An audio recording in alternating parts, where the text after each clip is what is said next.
जब भी कोई इंसान आपके साथ किसी भी प्रकार का टॉट करता है तो आप हो जाते हैं अग्रीव पार्टी और सामने वाला होता है टॉट फीजर, ये तो हम जानते हैं। लेकिन आप aggrieved party, injured party, party who have been put to loss, वो अगर टॉट फीजर के अगेंस्ट कोई रेमेडी, कोई रिलीफ लेना चाहे तो कितने प्रकार की रिलीफ होती है एंड क्या हमें हर रिलीफ के लिए कोर्ट में जाना पड़ता है?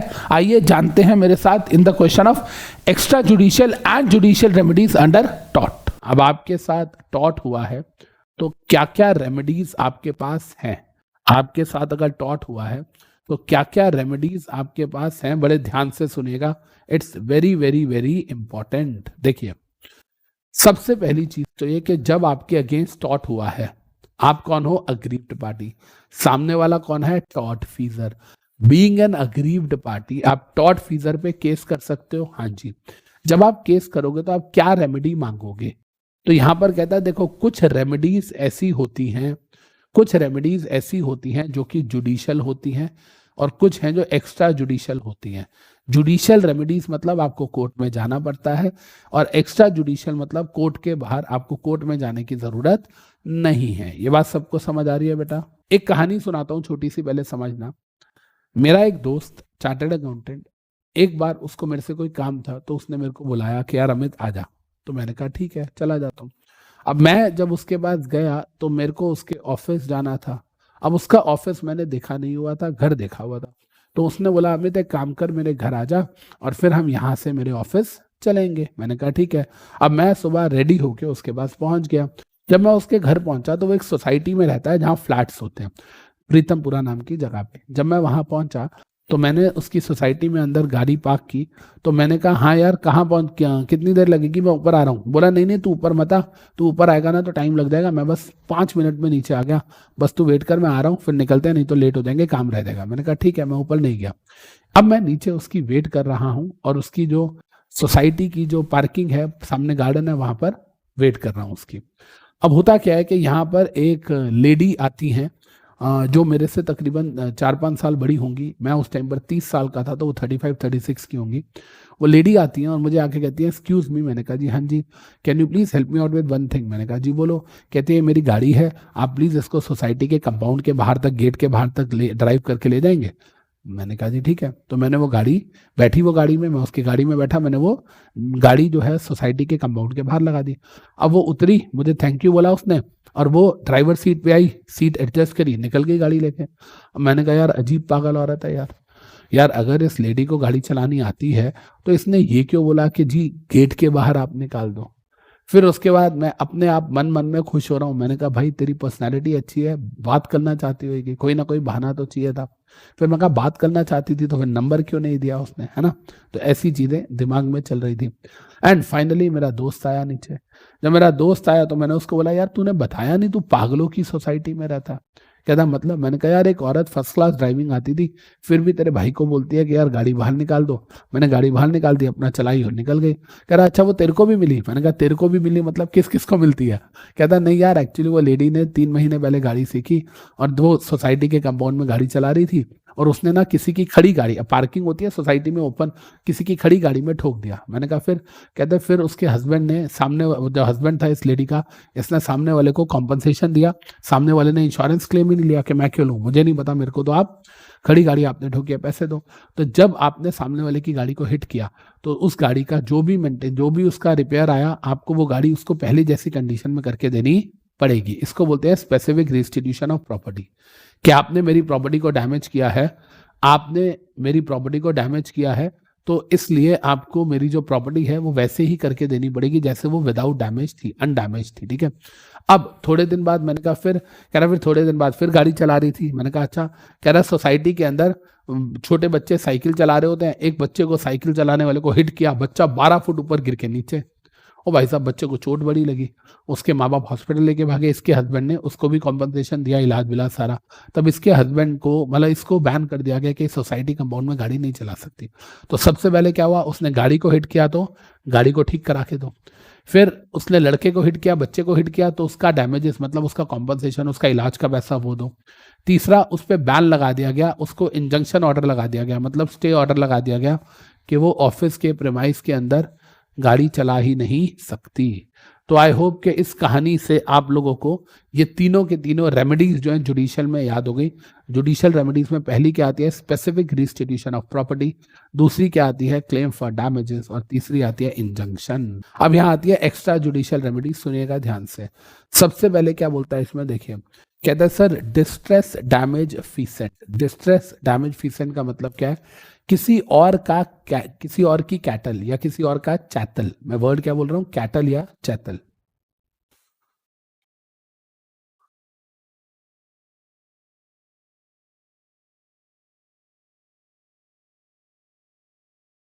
ठीक है जी। इसने क्या किया, इसने इसने नुकसान पहुंचा दिया मेरे खेत में। बड़े ध्यान से देखिएगा बेटा प्लीज।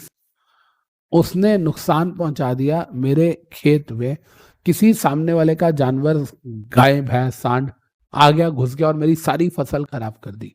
अब जब तक मेरी फसल की भरपाई नहीं करेगा, मैं तेरा जानवर, तेरा कैटल नहीं छोड़ूंगा, तेरा बैल मेरे कब्जे में रहेगा जब तक तू मेरे नुकसान की, फसल खराब की भरपाई नहीं करता। तो इसके लिए कहता है आपको कोर्ट में जाने की जरूरत ही नहीं है। इसके लिए आप उसके जानवर को अपने पोजीशन में रखो। गांव का मामला है, पंचायत होती है, पंचायत अपने आप फैसला करा देगी। और उस केस के अंदर कहता है आपको जुडिशरी में जाने की जरूरत है ही नहीं, पुलिस होगी वो भी आपका फैसला करा देगी। इसका मतलब अगर सामने वाले की वजह से आपको कोई भी नुकसान हुआ है तो उस नुकसान की भरपाई सामने वाले को करनी पड़ेगी। नहीं तो जब तक उसका जो गुड्स है आपके पास पड़े हैं, आप उसको अपने कब्जे में लियन कर सकते हो। क्लियर है बेटा सबको? बोलो जी, क्लियर है ये बात सबको? तो डिस्ट्रेस डैमेज फीसेंट का मतलब क्या हो गया बेटा, कि अगर किसी और के जानवर की वजह से आपके खेत खलिहान में प्रॉब्लम हुई है, तो जब तक आपकी वो भरपाई नहीं होती तब तक आप उसका जानवर नहीं छोड़ोगे, और इस रेमेडी के लिए आपको कोर्ट में जाने की जरूरत नहीं है। यस सर, एब्सोल्युटली, बात समझ आ गई। अब इसके बाद दूसरा आता है abatement of nuisance. Abatement of nuisance means what, आपकी वजह से किसी और को न्यूसेंस हो रही है या उसकी वजह से आपको न्यूसेंस हो रही है, तो आप उसे कम कर सकते हो सामने वाले को नुकसान पहुंचाए बिना। जितना लिमिटेड आप कम कर सकते हो। बड़े ध्यान से समझेगा। जो पीछे वाला फ्लैट है वो मेरा ऑफिस है, और ये जो फ्लैट है ये मेरा घर है, ठीक है। जो पीछे वाला ऑफिस है, फ्लैट, जो घर वाला ऑफिस है, जो घर वाला फ्लैट है, मेरी वाइफ को प्लांटेशन का बहुत शौक है, तो बालकनी में काफी पेड़ पौधे लगा रखे हैं उसने। अब वहां से क्या हुआ, ये जो ऑफिस है जब हमने ये रेंट पे लिया, तो इससे पहले, ध्यान से सुनेगा, इससे पहले ये जो ऑफिस है ये किसी और का होता था। तो जिसका था, जो रहता था यहाँ बंदा, उसने क्या किया, उसने ना यहाँ से, मेरी वाइफ जो थी, जब उसने वो पेड़ पौधे लगाए, तो आजकल आपको पता है फ्लैट पास पास होते हैं बिल्कुल एक ही बिल्डिंग में, 101 102। तो हमारा एक पौधा बड़ा होके, वाइफ का जो हमारा पौधा था वो ना दूसरे की तरफ जा रहा था, ठीक है जी। अब वो दूसरे की तरफ जा रहा था, तो उसने कई बार बोला जी, उसको प्लांट्स पसंद नहीं थे, उसने कई बार बोला जी प्लीज इसको सेट कर लो, उधर कर लो। मेरी वाइफ कहते ठीक है, देखते हैं, करती नहीं थी। एक दिन उसने क्या किया, माली बुलाया, माली बुला के कटर लिया, और फिर जो हिस्सा उसके पास जा रहा था टहनी का, उसने वो काट दिया। अब आप बताओ कि क्या उसने गलत किया, जल्दी बोलो, क्या उसने गलत किया, जल्दी बोलिए।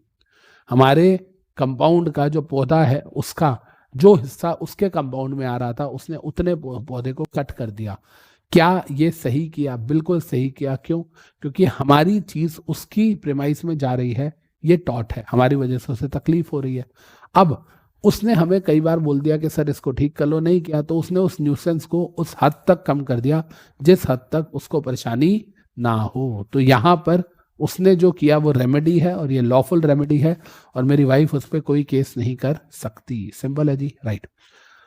अब इसके बाद आता है सेल्फ डिफेंस। सेल्फ डिफेंस जो है वो एक प्रकार का टॉट होता, वो एक रेमेडी होती है टॉट में। और सेल्फ डिफेंस में तो आपने सुना होगा कि आप सामने वाले की जान भी ले लो तो भी कोई दिक्कत वाली बात नहीं होती, अगर आप सेल्फ डिफेंस के अंदर सामने वाले की जान भी ले लेते हो। एक बड़ी सिंपल सी बात बताता हूँ, सुनिएगा। हम लोग, मैं और आप, हम दोनों लोग बाइक पे जा रहे थे, ठीक है। अब मैं और आप बाइक पे जा रहे थे और पार्क के सामने से गुजर रहे थे, और पार्क से ना एक फुटबॉल आई मेरे को दिखी। अब मेरे पीछे आप तो बैठे हुए थे, और फुटबॉल आई दिखी, मैं नीचे हो गया, मैं नीचे हुआ, सीधा आपके मुंह पे लगी और आपका एक्सीडेंट हुआ, आपको चोट लगी। तो आप, जिसने वो फुटबॉल मारी थी पार्क में, उसके उस पे केस करोगे, ना कि मेरे पे, कि जनाब अमित नीचे हो गया था, बताओ ऐसे थोड़ी होता है, ये झुक गया, इसको मेरे को लग गई, अगर ये नहीं झुकता तो इसको लगती, मैं बच जाता या बच जाती, ऐसे नहीं होता ना। सेल्फ डिफेंस में अगर एक इंसान कुछ कर रहा है तो वो बिल्कुल राइट है उसको। अभी इसके लिए वो कोर्ट में थोड़ी जाएगा, सामने वाला मुझे मार रहा है, मैं बचाने की कोशिश कर रहा हूँ, कोर्ट में थोड़ी जाऊंगा माय लॉर्ड खुद को बचाऊं या नहीं बचाऊं, तब तक तो हादसा हो जाएगा। तो कहने का क्या मतलब हुआ, मोरल ऑफ द स्टोरीज कि सेल्फ डिफेंस एक ऐसा डिफेंस है जिसमें आप खुद को बचाने की कोशिश कर रहे हो, सामने वाले को मारने की नहीं। सेल्फ डिफेंस क्राइम नहीं होता, क्यों? क्योंकि भाई आपकी इंटेंशन सामने वाले को किल करना थोड़ी है, आपकी तो इंटेंशन है खुद को बचाना। तो फिर कहता है सेल्फ डिफेंस भी एक रेमेडी इन टॉर्ट मानी जाती है। तो यस सर, ये बात हमें समझ आ गई। तो एक हुआ अबेटमेंट ऑफ न्यूसेंस, एक हुआ डिस्ट्रेस डैमेज फीसेंट और एक हुआ सेल्फ डिफेंस। अब इसके बाद आता है प्रिवेंट ट्रेसपास। ट्रेसपासिंग का मतलब क्या होता है, किसी की लैंड में आप इमूवेबल प्रॉपर्टी में किसी की जबरदस्ती घुसने की कोशिश कर रहे हो तो हम बोलते हैं ट्रेसपासिंग। ठीक है जी। अब जब हम ट्रेसपासिंग की बात करते हैं तो भाई मेरे घर में रात को 12 बजे कोई आता है और नॉक करता है, ओए वो रहा बाहर निकल, तेरे को मैं बताता हूँ, अंदर तोड़, दरवाजा तोड़ दूंगा, अंदर आ जाऊंगा। तो he is trying to trespass into my property. क्या इस केस के अंदर मेरे जो आसपास के पड़ोसी हैं उनकी मदद से, पुलिस की मदद से, क्या मैं उसको अपनी प्रॉपर्टी में एंटर करने से रोक सकता हूँ? Right, yes. इसके लिए भी मुझे कोर्ट में जाने की जरूरत नहीं है। हाँ, ये जरूर है कि उसको मार कुटाई नहीं कर सकते, मोहल्ले वाले मार रहे हैं उसको, ऐसा नहीं कर सकते। कोशिश ये करनी है कि प्यार मोहब्बत से या बिना वायलेंस के उसको मेरी प्रॉपर्टी में एंटर करने से रोक दिया जाए। तो that is prevention of trespass. Trespass मतलब किसी की प्रॉपर्टी में आप उसकी परमिशन के बिना जा रहे हो, तो जिसकी प्रॉपर्टी में आप घुसने की कोशिश कर रहे हो वो बिना कोर्ट में जाए आपको बाहर रखने की या वहां से हटाने की कोशिश कर सकता है। राइट। अब इसके अलावा दो चीजें आती हैं, एक आता है, एक इसके अलावा एक और चीज आती है re entry on land. Re entry on land का मतलब क्या होता है, सामने वाला मेरी प्रॉपर्टी में घुस चुका। मेरा लुधियाना में एक प्लॉट है, अब जो लुधियाना में प्लॉट है वहां पर पता चला कि मैं पंजाब गया तो मुझे पता चला कि लुधियाना में जो प्लॉट है उस पर तो किसी ने अपनी झोपड़ी वोपड़ी बना रखी है, अपना टेम्परेरी घर बना रखा है, अब वो तो मेरी प्रॉपर्टी है, मतलब वो बंदा घुस चुका है उस प्रॉपर्टी में। क्या मैं पुलिस की मदद लूंगा और उस बंदे को वहां से बाहर करवाऊंगा और मैं खुद अपनी प्रॉपर्टी में री एंटर करूंगा? यस। तो ये हो गया re entry on land. Re entry on land जो है वो ट्रेस पासिंग का नेक्स्ट स्टेप होता है। ट्रेस पासिंग में सामने वाला घुसने की कोशिश कर रहा है, हम उसको रोक रहे हैं। री एंट्री ऑन लैंड में ओनर मैं हूं लेकिन सामने वाला घुस चुका है, तो अब मेरे को उसको निकालना पड़ेगा। तो यहां पर भी मैं पुलिस के पास जाऊंगा, मैं पुलिस को जाके अपने जो रजिस्ट्री डॉक्यूमेंट्स हैं, जो रजिस्टर, टाइटल डीड, जो सब रजिस्ट्रार के ऑफिस होती है वो दिखाऊंगा और फिर पुलिस मुझे मदद करेगी उसको निकालने में। सिंपल है जी। Yes sir, absolutely. तो प्रिवेंशन ऑफ ट्रेस पासिंग पहली स्टेज होती है, वही reentry on land subsequent stage बन जाती है। अब यहां पर कहता है recaption of goods. Recaption of goods का मतलब क्या होता है, मेरे गुड्स आपके पास हैं बिना किसी लॉफुल राइट के, ध्यान से समझ लो, मेरे गुड्स आपके पास है बिना किसी लॉफुल राइट के, तो फिर उस केस के अंदर मैं आपसे अपनी चीज वापस ले सकता हूं और आप नहीं दे रहे तो मैं पुलिस की मदद भी ले सकता हूं। तो मतलब रिकैप्शन ऑफ गुड्स मतलब regaining the possession of goods. Goods का जो पोजेशन है वो मैं रीगेन कर रहा हूं। अब बड़े ध्यान से देखिएगा बेटा, रिकैप्शन या regaining the possession of goods, मैं कई बार एक एग्जांपल देता हूं कि मान लो मैं गोवा में रहता हूं और मेरा ना यहाँ पर बाइक वगैरह किराए पे देने का काम है। ठीक है जी। अब मैं बाइक वगैरह रेंट पे देता हूँ, जो टूरिस्ट आते हैं वो रेंट पे लेते हैं। आपने मेरे से एवेंजर बाइक ली बजाज की, उसका किराया रोज का 500 रुपये है। ठीक है जी। तो आपने 6 दिन के लिए 3000 आपने मेरे को दे दिया। अब 6 दिन हो गए, आप मेरे को बाइक वापस ही नहीं कर रहे। अब 6 दिन तक तो आपका लॉफुल राइट था, तो मैं कुछ नहीं कर सकता। 7वें दिन आप बाइक वापस नहीं कर रहे हो, किराया भी नहीं दे रहे हो, बाइक भी वापस नहीं कर रहे हो, तो इस केस के अंदर क्या मैं अपनी बाइक को वापस ले सकता हूँ पुलिस की मदद से या आसपास से बिना वायलेंस के? तो यस, मैं बिल्कुल ले सकता हूँ। That is recaption of goods. तो ये वाली बात हमें अच्छे से समझ आ गई। तो कहने का मतलब क्या हुआ कि अगर हम बात करें जुडिशियल रेमेडीज की, इसको बिना देखे एक बार बताइए, बिना देखे बताइए जुडिशियल रेमेडीज कौन कौन सी हैं? सर जुडिशियल रेमेडीज में आती है restitution of specific restitution of property, claim for damages and injunction. और अगर हम नॉन जुडिशियल की बात करते हैं तो distress damage feasant, abatement of nuisance, self defence, prevention of trespass, reentry on land and recapture of goods. तो yes sir, ये बात हमको बहुत बहुत बहुत अच्छे से समझ आ गई। Hope you like the video and next video आपको किस टॉपिक पे चाहिए, please don't forget to comment.